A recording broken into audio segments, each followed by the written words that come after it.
Tengo el honor de presentar a Gabriel León, más conocido como Gabo Tuitero.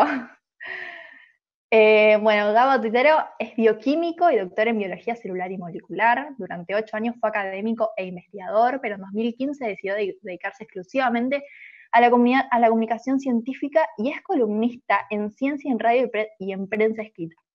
La ciencia pop, su primer libro, publicado originalmente en Chile, su país natal, se convirtió en un best-seller absoluto. Actualmente realiza el podcast La Ciencia Pop. Buenas tardes, Gabriel. A ver si podés desmutearte. No te estaría escuchando. Ahí sí, Ahí ahí sí. está. Genial. ¿Qué tal? ¿Cómo estás? Todo bien. ¿Vos, Gabriel? Encerrado desde el 13 de marzo. Uf, un montón. ¿Qué estuviste cocinando esta cuarentena? He hecho de todo. Escribí un Sí. libro y estoy escribiendo otro. He cocinado Ah, muchísimo. He aprovechado de aprender otras artes, aprovechando el tiempo. Bien, afortunadamente, todos sanos en mi familia. Así perfecto. que nada, pues, esperando que termine esto para poder salir a hacer la vida normal, pero por ahora nada, encerrado. Muy bien, muy bueno, muy bueno. Bueno, yo veo que productivo. ¡Uh! Sí, aprovechando Está el tiempo. perfecto. Perfecto, perfecto. Bueno, Gabo, te dejo en tu escenario. Perfecto, me lo tomo entonces. Nada, muchísimas gracias por la invitación. Es un placer poder conversar con ustedes el día de hoy de lo que nos convoca, que es ciencia. Y en el caso mío he decidido enmarcarla en ciencia, pandemia e incertidumbre, que es una palabra que a veces nos molesta, pero creo que es tremendamente importante hablar también un poco de esto. Preparé una pequeña presentación que la quiero compartir con ustedes. Em, Ahí estamos. ¿Me confirman por interno que la ven bien? Espero que... Perfecto. Y vamos a hablar justamente de incertidumbre y de nuestra relación con la ciencia, que ahora en tiempos de pandemia parece que no era como la pensamos. Y, y quiero partir con una revisión histórica de lo que estamos viviendo. Este cuadro se llama El triunfo de la muerte. Fue pintado por Pieter Bruegel el Viejo, un pintor holandés de los más famosos del Renacimiento. Es un cuadro ideal para la pieza de los hermanos pequeños. Em, es un cuadro terrible. Muestra un ejército de esqueletos que está arrinconando a los humanos hacia un ataúd gigante, un panorama desprovisto de vida, está completamente avasallado eso. Y es un cuadro que muestra un poco la relación que existía con la muerte en aquella época. Eh, en aquella época, como ahora, la gente moría, sin lugar a dudas, pero en aquella época la presencia de la muerte era constante y abrumadora. Todo el mundo conocía a alguien que había muerto de alguna enfermedad. Eh, y básicamente eso tenía que ver un poco con nuestra ignorancia con respecto a las enfermedades. Nadie sabía por qué diablos nos enfermábamos. Y como no sabíamos por qué nos enfermábamos, era muy difícil poder contrarrestar, neutralizar a las enfermedades. Y por eso que cuando un patógeno llegaba a una ciudad o a un pueblo, esto era lo que pasaba. Fíjense en el ángulo inferior izquierdo del cuadro, ahí aparece el rey con su capa, su cetro, armadura, y lo está sosteniendo la muerte, con un reloj de arena en la mano izquierda que dice, llegó la hora. Nadie se salva, independiente de cuánto dinero tengas. El memento mori, ¿cierto? Este mensaje, este recuerdo permanente de que todo el mundo va a morir en algún momento, lo que sigue siendo cierto el día de hoy. Pero en aquella época no solo era cierto, sino que además, como les decía, la muerte tenía esta presencia constante y abrumadora en la vida de las personas. Tanto así que este es un gráfico que muestra la evolución de la esperanza de vida al nacer desde 1770 en adelante. Y como pueden ver, hay un resumen ahí, la línea roja, que es la tercera de abajo hacia arriba, muestra el promedio mundial. Y como pueden ver, algo pasó hacia fines del siglo XIX y principios del siglo XX que hizo que por fin la esperanza de vida al nacer superara los 30 años, que es algo tremendo. Hoy día estamos acostumbrados a que en nuestras familias tenemos vidas que son relativamente longevas, pero en aquella época no era lo común. Y recién a fines del siglo XIX, principios del siglo XX, algo pasa y esa curva que es plana antes de eso, que está cerca de los 30 años en el promedio mundial, sube abruptamente. Eso que está ahí, esa subida abrupta, eso es la ciencia. Eso fue lo que nos permitió entender un poco por qué nos enfermamos y cambiar nuestra relación con las enfermedades y también con los patógenos. Antes de eso, al cerebro humano no le gusta la incertidumbre. No nos gusta no saber cosas. Y en ausencia de una explicación inventamos una. Y en aquella época, nuestra explicación para las enfermedades eran los miasmas. eran los aires malos, los aires pestilentes que salían de la ciudad, que asociamos actualmente a la podredumbre, por ejemplo, pero era el aire básicamente el que nos enfermaba. Esa era nuestra aproximación para entender un poco las enfermedades y no fue una creencia de la gente menos educada, era la corriente de pensamiento dominante en Occidente. Todo el mundo entendía las enfermedades con la teoría miasmática de las enfermedades. Y por lo tanto, mientras esa teoría estuviera vigente, era difícil hacer algo en contra de las enfermedades. Y el cambio fue relativamente complejo.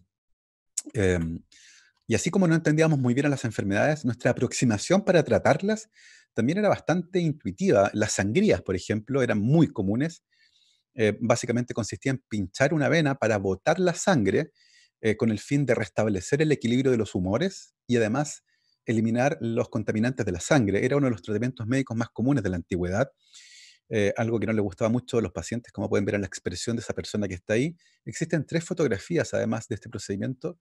No quise poner ninguna de las 3 porque no eran de muy buena calidad las copias que existen, pero se usó durante muchísimo tiempo. No era una costumbre médica exótica. Era la primera línea de tratamientos médicos a los que podían optar por aquella época. Si llegaban a tener alguna enfermedad mental, la solución era esta: abrirles la cabeza para que los espíritus malignos salieran desde dentro de su cabeza. Así que tener una enfermedad mental de cualquier tipo en la antigüedad garantizaba este tipo de procedimientos.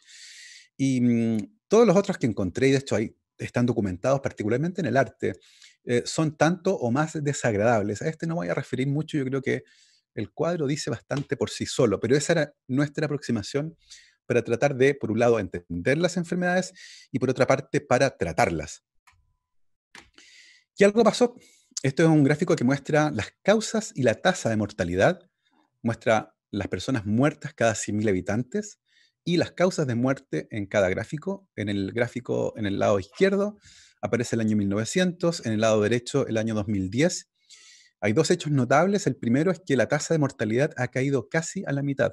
Eso quiere decir, la cantidad de personas que muere cada 100.000 habitantes ha caído casi a la mitad en un poco más de 100 años. Pero lo que es realmente interesante es el cambio en las causas de muerte. Fíjense que en 1900 las primeras 3 eran neumonía o influenza, tuberculosis e infecciones gastrointestinales. O sea, básicamente, más de la mitad de la gente que moría en aquella época moría producto de enfermedades infecciosas transmitidas por virus o bacterias. En cambio, ahora, la inmensa mayoría de la gente que muere lo hace producto de 2 causas: enfermedades cardiovasculares o cáncer. El resto se divide en causas de muerte que explican un porcentaje pequeño en términos relativos de la tasa de mortalidad total. Pero es impresionante porque hoy las enfermedades infecciosas efectivamente tienen un impacto muy minoritario en nuestra vida, particularmente en Occidente. No hay que quedarse con la idea de que las enfermedades infecciosas no existen, porque hay muchísimas todavía que son un problema de salud mundial grave, pero a pesar de eso, hemos cambiado completamente no solo nuestra forma de vivir, sino que también nuestra forma de morir. Y eso lo ha hecho la ciencia, la medicina y la tecnología, ciertamente. Hemos cambiado completamente nuestro panorama. Y probablemente el último gran evento de enfermedades infecciosas catastrófico fue ese, la gran pandemia de influenza de 1918, que generó 500 millones de casos. Las estimaciones con respecto a la tasa de mortalidad varían, pero una cifra relativamente conservadora habla de 50 millones de muertos, entre el 2,5 y 4% de la población mundial de aquella época. Y fue impresionante. Fue algo tremendo que cambió también completamente la vida de las personas por aquella época, a principios del siglo XX. Este es un hospital de campaña montado en un lugar que claramente no es un hospital, es un gimnasio, muy similar a los que hemos visto también en estos días en distintos países del mundo. Hemos visto cómo espacios destinados para otros propósitos tuvieron que adaptarse para funcionar como hospitales. Y el lugar de trabajo también cambió. Y la gente tuvo que empezar a usar mascarillas por aquella época. Se sabía que esta era una enfermedad de carácter respiratorio y que muy probablemente se contagiaba por esa vía, y por lo tanto el uso de mascarillas en los espacios de trabajo era obligatorio, lo mismo que en el deporte. Esto es un partido de béisbol por aquella época, y ustedes pueden ver que todos los participantes de este evento deportivo están utilizando mascarillas. Así que lo que estamos viendo hoy día también se tuvo que hacer durante la pandemia de gripe de 1918. Ahora, una de las cosas más sorprendentes de esto, y de esta pandemia en particular, es que nadie supo qué diablos fue lo que mató a 50 millones de personas. Por aquella época, nadie sabía que la influenza era una enfermedad viral. Se creía, de hecho, que el catarro, la influenza, la gripe era una enfermedad bacteriana, porque eso era lo que se encontraba en los pulmones de las personas que morían, bacterias. Pero esas infecciones bacterianas eran secundarias a una infección viral. En 1933 recién descubrimos que la influenza era causada por un virus. Y recién en 1939 inventamos la microscopía electrónica que nos permitió por primera vez ver un virus. Y esto es tremendamente interesante porque quiere decir que lo que sea que mató a 50 millones de personas en 1918 y 1919, en esa época no lo sabían, lo que solo le aumenta las capas de terror a esta enfermedad que se diseminaba por el mundo. Fue recién en 1997 que científicos en Estados Unidos identificaron a la agente causante de la pandemia de gripe de 1918 y la identificaron como uno de los virus de la influenza A H1N1. Eso fue recién en 1997. O sea, pasaron casi 80 años en los que nadie supo qué fue lo que mató a 50 millones de personas, lo que es tremendamente impresionante. Em, Eso quiere decir que las personas vivieron en aquella época una profunda incertidumbre con respecto a lo que estaba ocurriendo en sus vidas. Algo que hemos visto nuevamente ahora, probablemente en una escala diferente, porque hay muchas más personas viviendo en el planeta, porque además nuestra forma de comunicarnos ha cambiado, las redes sociales tienen hoy una preponderancia impresionante, lo que nos enfrenta a los nuevos escenarios de enfermedades zoonóticas emergentes, enfermedades que son transmitidas de animales a humanos y que han aparecido recientemente producto de nuestra interacción con esos animales y particularmente con nuestra forma de convivir con la naturaleza. El primer aviso fue el SARS del 2002. Ustedes eran muy pequeños para acordarse de aquello. Pero fue un brote epidémico modesto. 8.000 casos, 755 muertos, la inmensa mayoría de ellos en Asia. Hubo un brote importante en Canadá, producto de una persona que viajó desde Cantón en China de vuelta a Toronto y se generó un gran clúster, un gran grupo de casos en Canadá, pero la inmensa mayoría de los casos y muertes fueron en Asia. En aquella época, el año 2002, cuando apareció esta enfermedad, el síndrome respiratorio agudo y grave, eh, rápidamente se lanzaron los científicos a tratar de determinar el agente causal y se descubrió que era un coronavirus, lo que amplió el repertorio de virus de esta familia que conocíamos que podían infectar a los humanos. Los cuatro que aparecen a la derecha en rojo son coronavirus que causan una enfermedad similar al resfrío común, un cuadro respiratorio bastante venéreo, bastante suave, bastante benigno. Las otras dos que aparecen en blanco son los coronavirus nuevos, el SARS que apareció el 2002 y el MERS, que es el síndrome respiratorio del Medio Oeste, que apareció el 2012. Esos eran los únicos coronavirus que conocíamos que podían infectar a los seres humanos, esos 6 que aparecen ahí.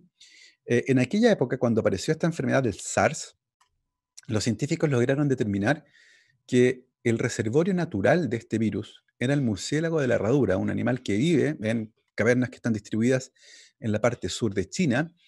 Un virus que pasó por un intermediario, una suerte de trampolín biológico que le permitió saltar a los seres humanos, que es el animal que aparece ahí abajo, que es un mamífero llamado pangolín, perdón, civeta, la civeta de las palmeras, que se consume su carne en Asia, es bastante común, y los científicos lograron determinar que existía un reservorio de virus de esta familia coronavirus en los murciélagos muy amplio y que muy probablemente ese virus pasó desde los murciélagos a la civeta de las palmeras y de la civeta de las palmeras a los seres humanos, donde las mutaciones le permitieron adaptarse mejor.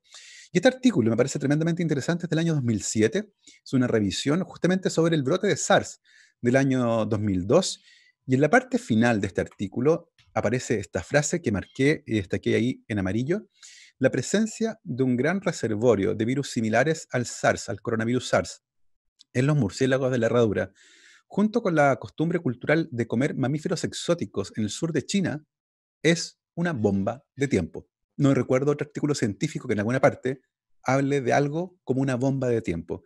Y este artículo del 2007 lo dice. Eso quiere decir que los científicos tenían muy claro que esto iba a volver a ocurrir, pero como pasa en las películas y como pasa en la vida real, Ian Malcolm, Jurassic Park, ¿cierto? Muchas veces las advertencias de los científicos no son escuchadas.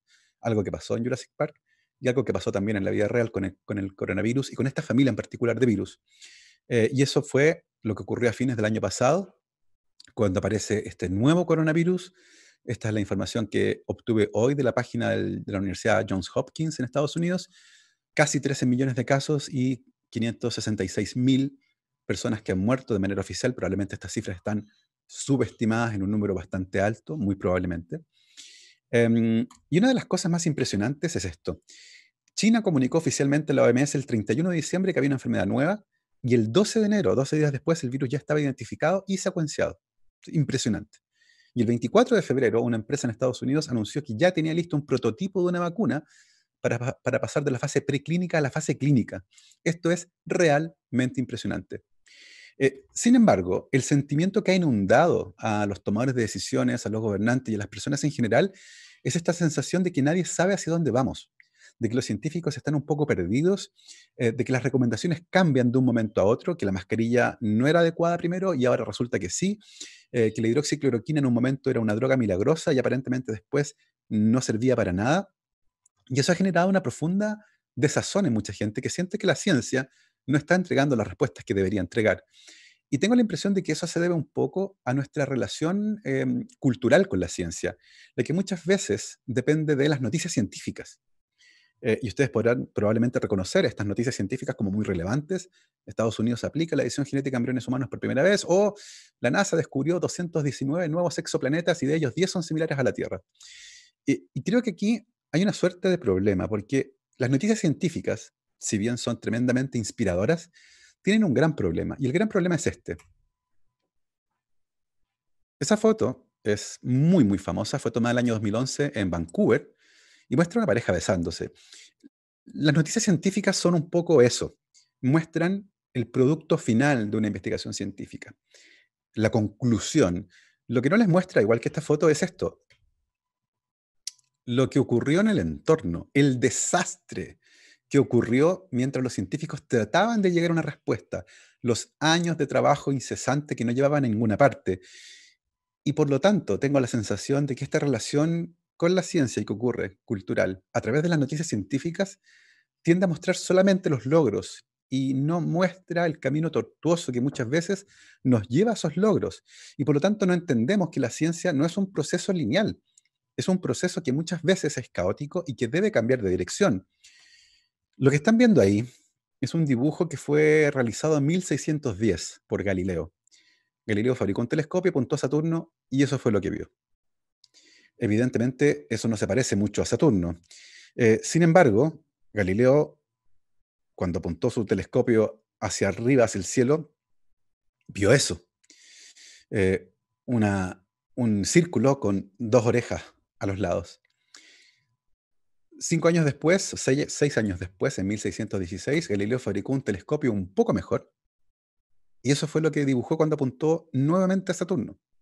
Algo que se parece un poco más a lo que entendemos hoy por Saturno. Y finalmente, en 1656, Christian Huygens, otro astrónomo, fabricó un telescopio aún mejor, un telescopio de 3,5 metros de largo y 5 centímetros de apertura, apuntó nuevamente a Saturno y eso fue lo que dibujó. Y tengo la sensación de que el gran problema de la forma que tenemos de relacionar la ciencia con la comunidad en general es este. Tenemos la tendencia a mostrar solamente los productos y los frutos de la ciencia, pero se nos olvida que hay un método, que hay un camino que muchas veces es complejo y no lo mostramos.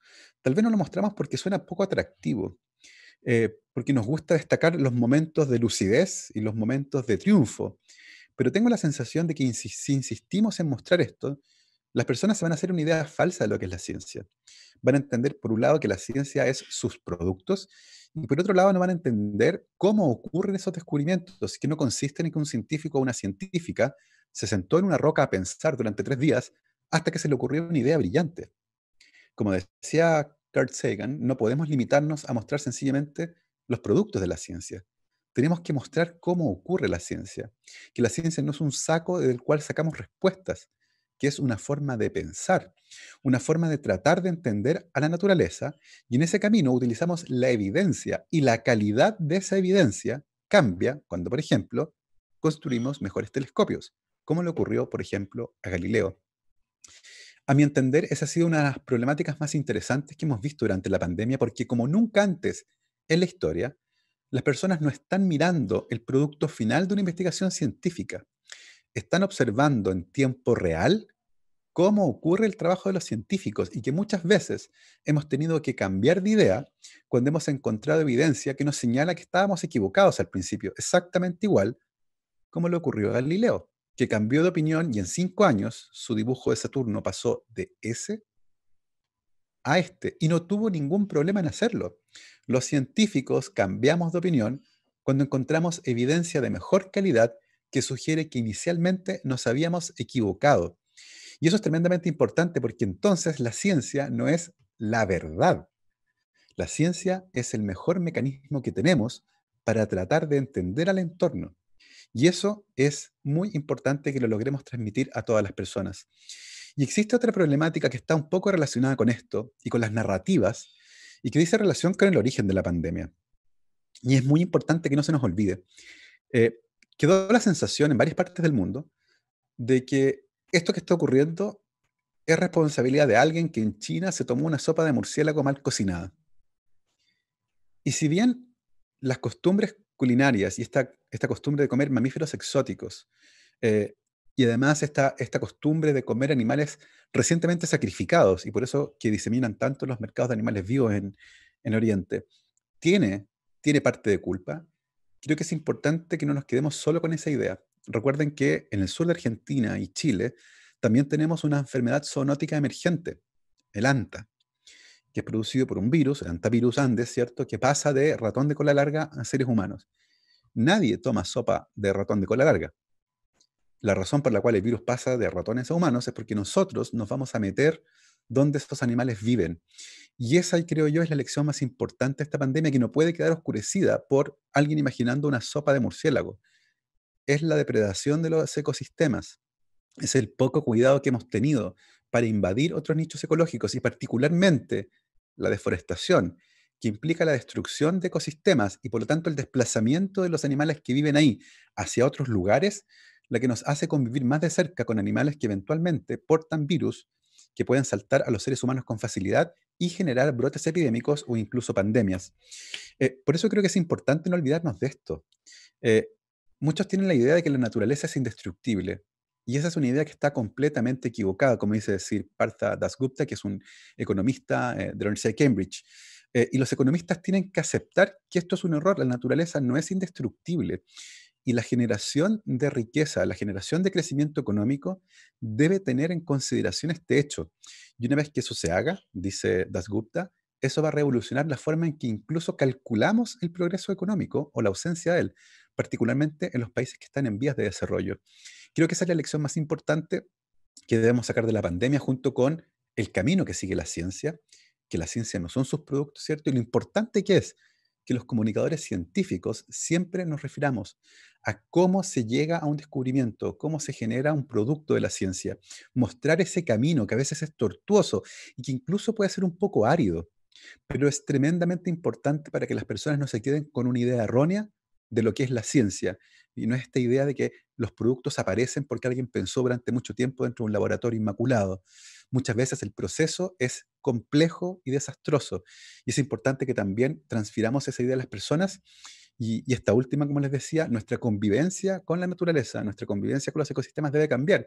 Una lección que también nos va a servir, por cierto, para enfrentar los desafíos de la crisis climática, porque recordemos que la crisis climática no se ha ido y en cuanto terminemos de esta suerte de enfrentamiento con el coronavirus, ¿cierto? En cuanto terminemos este desafío como especie que tenemos, nos está esperando el siguiente, que es la crisis climática.